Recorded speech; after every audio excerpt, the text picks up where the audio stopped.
15 वर्षसम्म पनि एउटा पुल बनाउन सकेन भने अरू के गर्न सक्छ? त्यो भएको हुनाले अब परिवर्तन भनेको अब नयाँ शक्तिलाई दिनुपर्छ।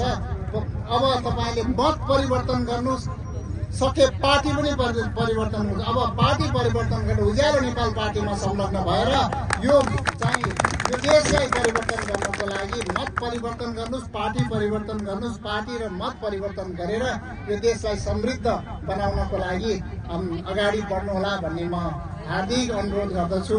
आगामी दिन उज्यालो नेपाल पार्टीले हरेक व्यक्तिको हरेक नेपाली जनताको गरिबी हटाउनेछ, रोजगारी सृजना गर्नेछ, हरेक व्यक्तिको चाहिँ अनुहारमा उज्यालो ल्याउनेछ, यो राजनीतिक क्षेत्रको अँध्यारोलाई हटाउनेछ र यो देशमा यो आत्मनिर्भर अर्थतन्त्र बनाउनेछ र देशलाई एउटा समृद्ध देशको रूपमा विकास गर्नेछ र यो देशमा जति पनि सामाजिक न्याय नपाएर जति पनि जुन किसिमले विभेदहरू छन् त्यो विभेदलाई अन्त्य गर्नेछ।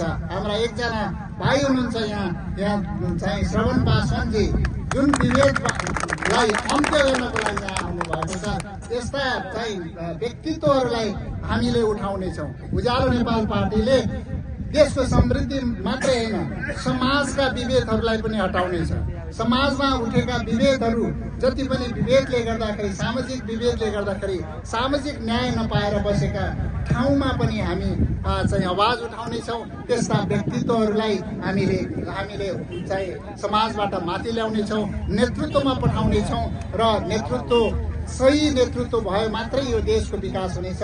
आगामी दिनमा नेपालको विकासको लागि, समृद्धिको लागि अब सही प्रधानमन्त्री हुनुपर्छ, सही मन्त्रीहरू हुनुपर्छ र त्यसको लागि तपाईँहरूले मतदान गर्नुहुनेछ भन्ने म हार्दिक अपिल गर्दछु र अनुरोध गर्दछु। यति भन्दै म आफ्नो भनाइ यही अन्त्य गर्छु। धन्यवाद।